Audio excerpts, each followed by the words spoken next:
Hi and welcome back to First Steps to Change. So this is the biology of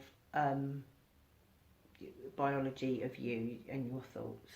So what happens when you have a thought? You get an image in your mind's eye. Some people's it's quite dark, but there's still an image there. Now the brain doesn't know the difference between what is real and what is imagined.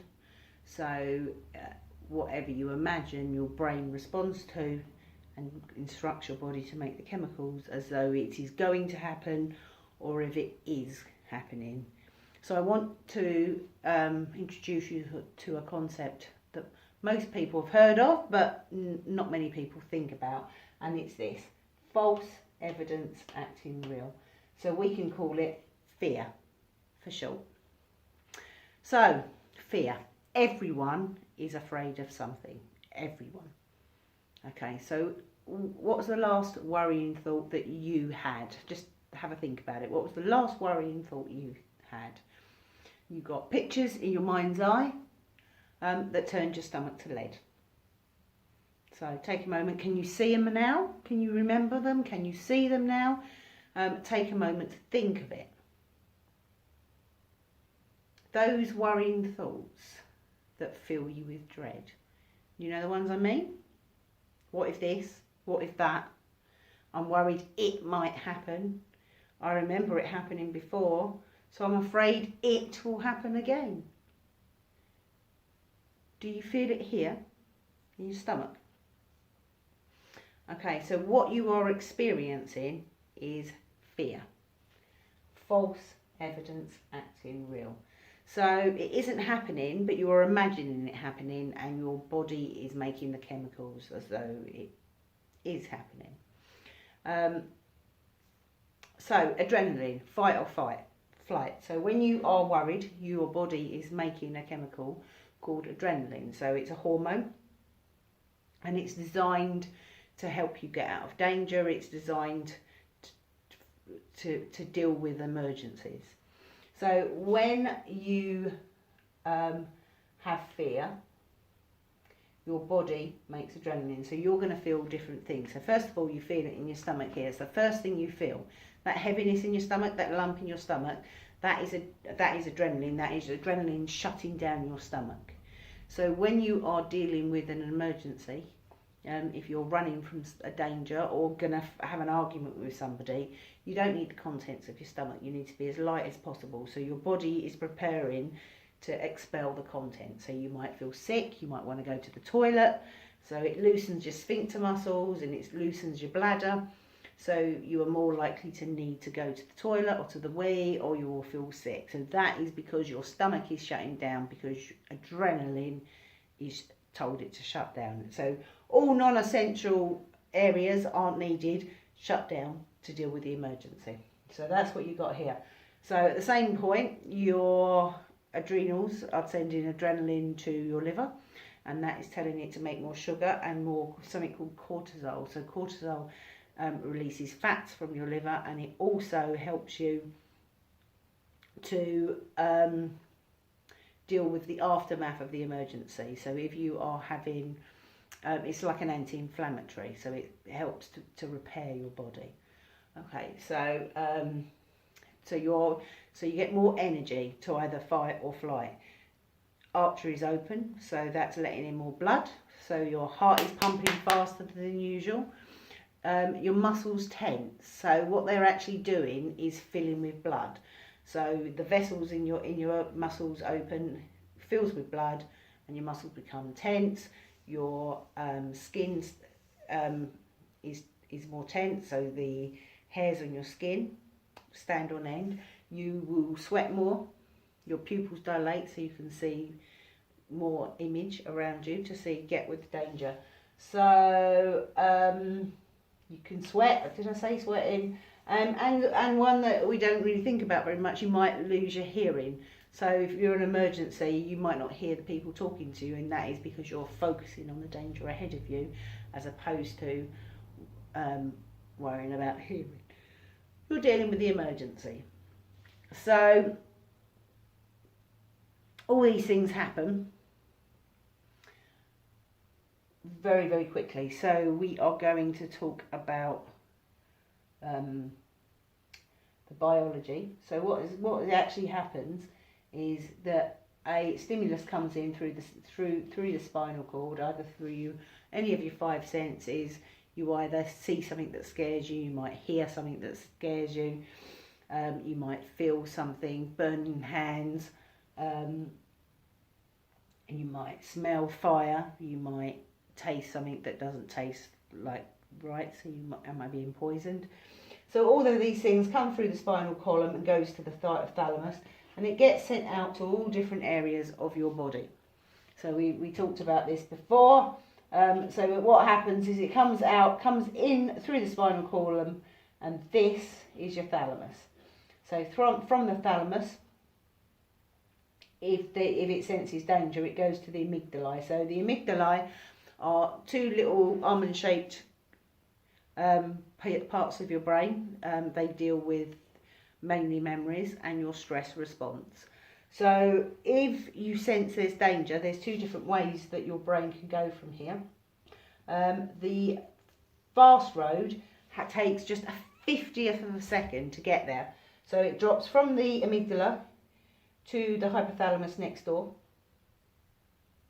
So the hypothalamus regulates your body function. It's in charge of your homeostasis, so your balances. If you've got too much of one chemical, it's in charge of your stress response, it's in charge of your body temperatures, whether you're thirsty, whether you're hungry, what your sleep patterns are.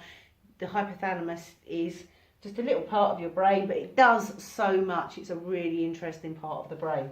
So if the stress response continues, it drops down into the pituitary gland. So the pituitary gland stores hormones like oxytocin, instructs the brain to make, instructs the body, it drops out of the brain into the pituitary gland, down the spinal column, and it goes to the adrenal glands, which are just above the kidneys. And from there, adrenaline flies out all over the place, and it makes adrenaline in a 50th of a second. So really, really fast.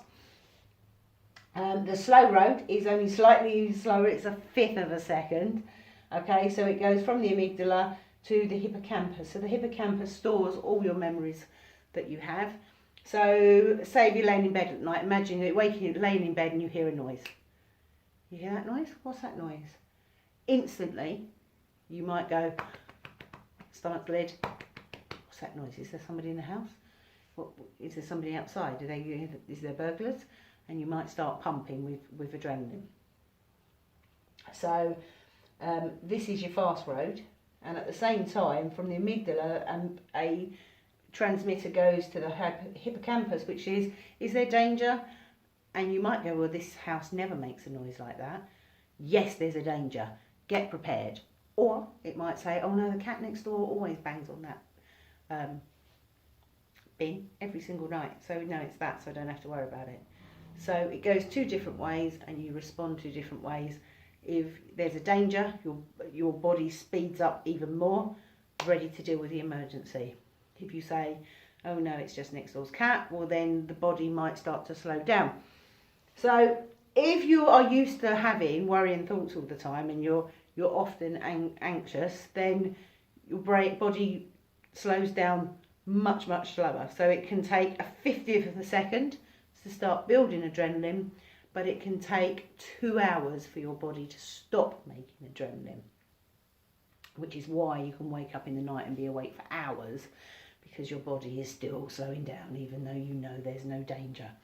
So a really good way of calming that adrenaline, there's a cooling breath exercise that I have got on my Tracy's Learning and Coaching Facebook, but I'm going to show you here anyway. So it's a really simple breathing technique that I help everybody really, really quickly. So as soon as you feel that lead in your stomach, you can start dealing with it. You breathe in through your nose as deeply as you can. That's going to give your body as much oxygen as you can, and then you blow it out through your mouth as hard as you can. So you're blowing out the stress. So you breathe in through your nose, hold it for a second so you can use the oxygen in your lungs, and then you go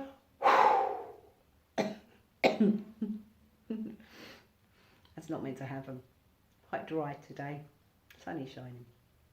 Okay, so we're going to have a try. So maybe you'd like to join along with me. So you breathe in as deeply as you can and blow it out. And we're going to do it again.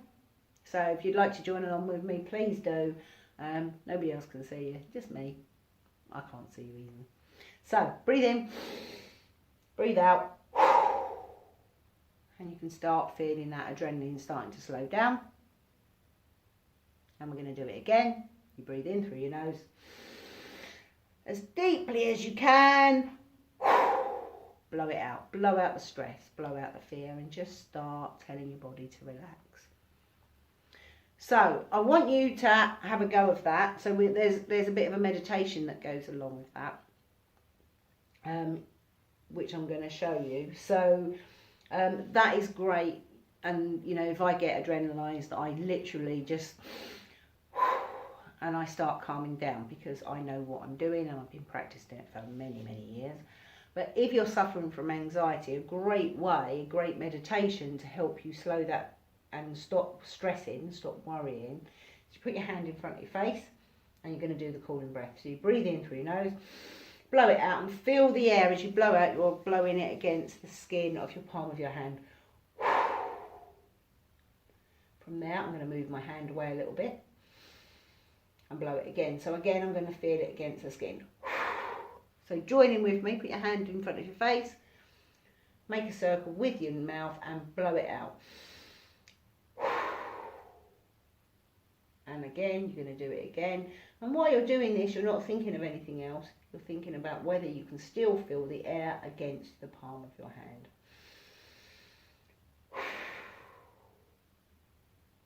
And again, breathe in through your nose, blow it out. And again, move your hand away. And relax. So, that is the cooling breath exercise. That's a great meditation. If you suffer with anxiety, that is going to distract you from the fear.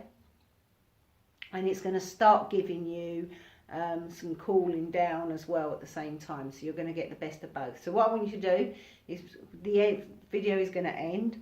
And I just want you to have a go and just see how that is for you. So start with your hand here and blow it out.